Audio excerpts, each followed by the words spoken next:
5장 이스라엘 역사상 가장 영광스러운 그 장면을 기록하고 있습니다. 솔로몬 성전의 봉헌식 그 장면입니다. 7년간에 걸친 대공사를 이제 마치고 화려하고 웅장한 성전이 마침내 완성되었습니다. 1절 말씀에 솔로몬이 여호와의 전을 위하여 만드는 모든 일을 마친지라. 이에 솔로몬이 그의 아버지 다윗이 드린 은과 금과 모든 기구를 가져다가 하나님의 전곡관에 두었더라. 이렇게 기록하고 있습니다.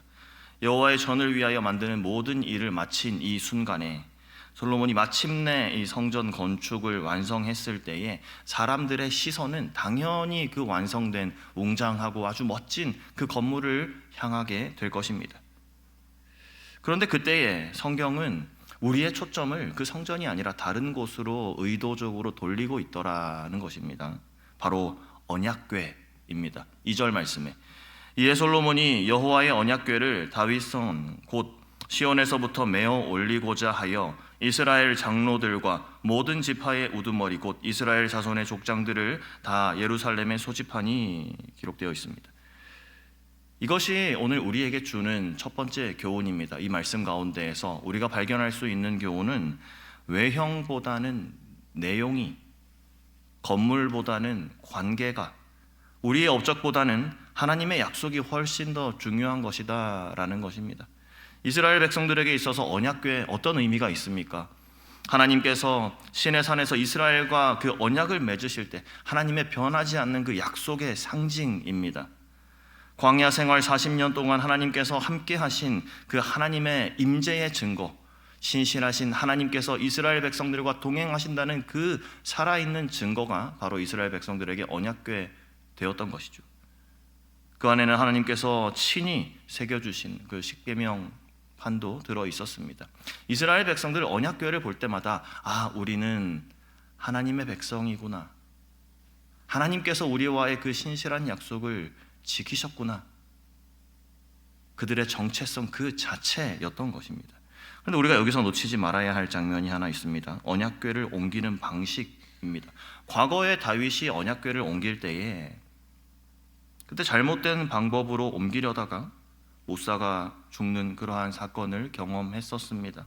이번엔 어떻습니까? 철저하게 다시금 그 실수를 반복하지 않습니다. 철저하게 하나님의 방법을 따라 그 언약궤를 운반하는 모습을 볼 수 있습니다. 4절 이하 말씀에 이스라엘 장로들이 이름에 레위 사람들이 궤를 매니라.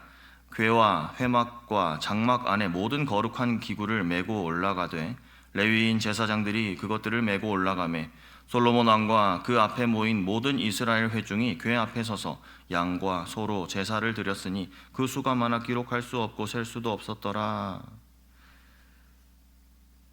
여기서 우리가 발견하는 것은 하나님의 질서에 대한 그 존경, 하나님께서 세워놓으신 그 질서에 대한 경외입니다. 자신들의 편리한 방식, 우리가 생각하기에 더 효율적인 방법, 그러한 것이 아니라 하나님께서 정하신 그 방법을 그대로 따랐다라는 것입니다. 우리도 이 방법을 기억해야 합니다.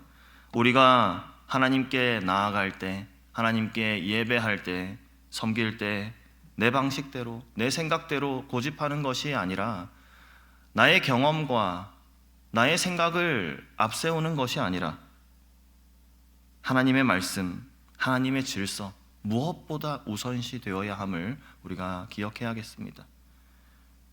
다음 장면에서 언약궤가 성전의 지성소에 안치된 이후에 제사장들이 무엇을 준비하는지 우리가 살펴볼 필요가 있습니다. 11절 말씀에 이때에 제사장들이 그 반열대로 하지 아니하고 스스로 정결하게 하고 성소에 있다가 나오매 이렇게 기록되어 있습니다.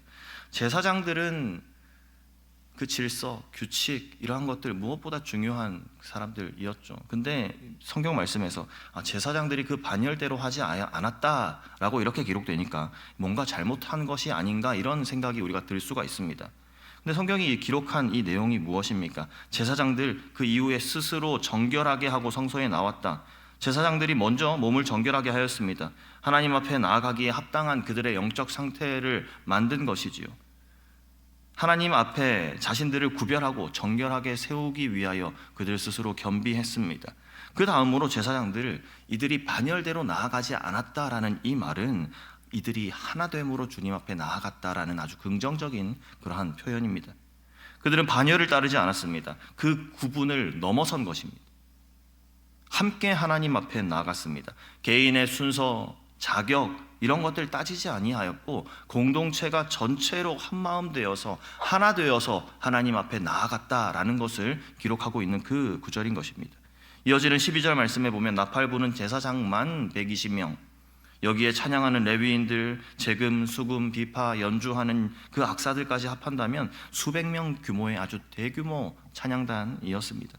이들이 모여서 무엇을 합니까? 13절 말씀에 나팔 부는 자와 노래하는 자들이 일제히 소리내어 여호와를 찬송하며 감사하는데 나팔 불고 재금 치고 모든 악기를 울리며 소리를 높여 여호와를 찬송하여 이르되 선하시도다 그의 자비하심이 영원히 있도다 하매 그때 여호와의 전에 구름이 가득한지라.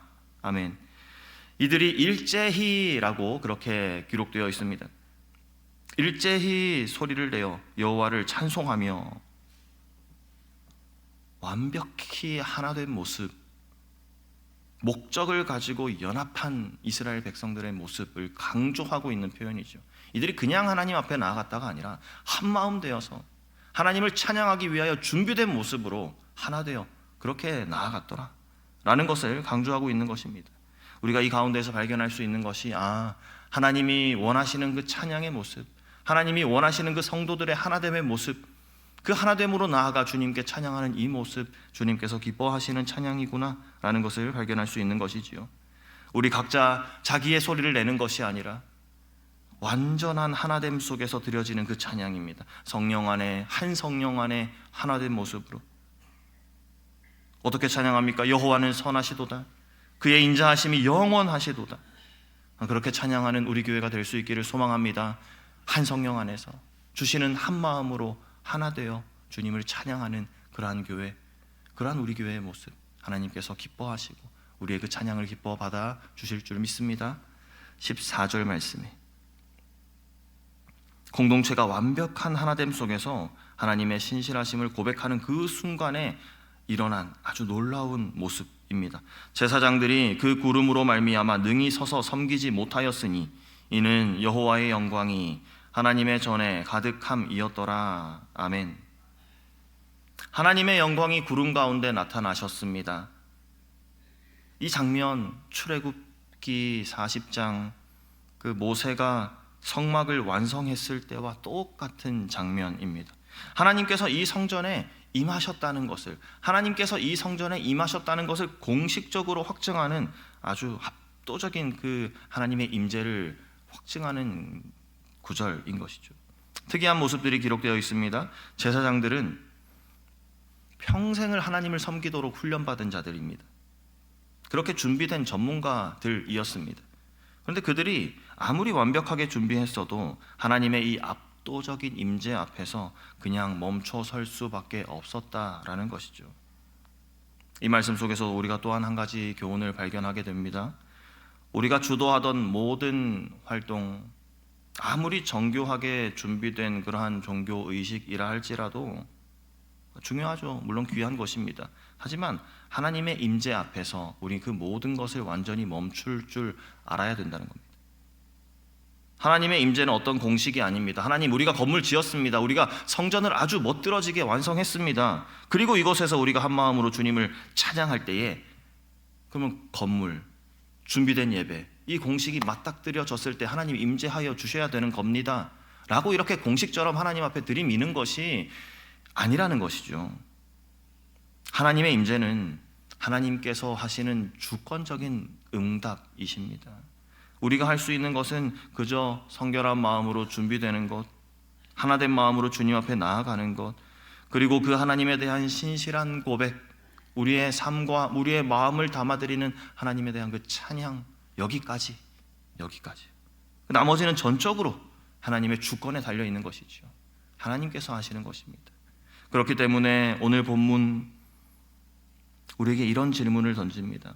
오늘 본문의 주인공이 누굽니까? 솔로몬이 아닙니다. 제사장들이 아닙니다. 그 화려한 음악, 화려한 찬양 아닙니다. 하나님이 주인공이다. 하나님이시다. 그 말씀을 하고 있는 것이지요. 우리의 역할은 하나님의 임재를 만들어내는 것이 아닙니다. 이미 주어진 하나님의 그 은혜 안에서, 그 언약 안에서 신실하게 응답하는 것. 하나님께서 주신 그 은혜 안에서 기뻐하며 감사하며 행복해하며 주님으로 인한 그 기쁨을 감추지 않는 것, 그 모습을 통하여 주님께 영광 올려드리는 삶, 우리의 역할은 그것인 것이죠. 오늘 이 말씀 우리에게 던지는 질문이 있습니다. 우리의 삶에서 우리가 하는 그 일 가운데에서 우리가 속한 공동체의 그 모습들 속에서 진짜 중심은 어디를 향해야 합니까? 정말 우리의 마음 중심은 누구를 바라보아야 합니까? 내가 주인공입니까? 아니면 하나님께서 주인공 되십니까? 이 질문을 오늘 우리에게 던지며 그렇게 마무리하는 것이지요. 우리 살면서 자꾸만 내가 주인공 되고 싶어 하는 그러한 마음이 있습니다. 내 계획대로 되면 좋겠고 내 뜻대로 하고 싶고 내가 원하는 결과를 보고 싶은 것이 사람의 마음이지요. 그 결과를 얻기 위해서 우리 모든 것을 할 수 있는 한 그렇게 제어하고 통제하려고 합니다. 심지어 하나님께 기도할 때조차도 하나님, 제가 이렇게 기도했으니까 주님 응답해 주셔야 합니다. 그런 마음을 우리가 갖고 있는 것은 아닌지 모르겠습니다. 하지만 오늘 본문은 분명히 우리에게 말씀하시는 것은 진짜 주인공은 하나님이시다. 하나님이시다. 솔로몬의 성전 봉헌식 아무리 완벽하게 준비해도 아무리 아름답게 찬양해도 결국에 하나님께서 임재하지 않으신다면 그 모든 것이 무슨 의미가 있었겠습니까? 오늘 하루 살아갈 때에 우리가 기억하기를 원합니다. 더 이상 내가 주님 주도하려 하지 않겠습니다. 내가 통제하려 하지 않겠습니다. 하나님의 언약적인 그 사랑 안에서 신실하게 응답하시는 그 하나님 우리 삶 가운데 주시는 그 은혜 가운데에서 우리는 주시는 그 은혜에 잘 반응하는 그 모습 우리가 충실할 수 있으면 좋겠습니다. 주님 오늘도 우리에게 은혜 주실 텐데, 오늘도 신실함으로 나를 인도하실 텐데, 그때에 하나님 감사합니다.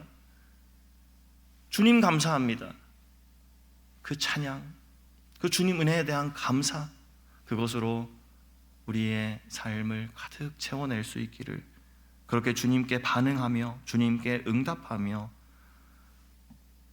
주님과 교제하는 삶을 놓치지 않는, 30분이 지나가기 전에 한 번 더 주님 찾는 그러한 삶을 살아가는 저와 우리 성도분들의 귀하고 복된 삶이 되게 하시기를 간절히 소망합니다. 아멘. 함께 기도하겠습니다.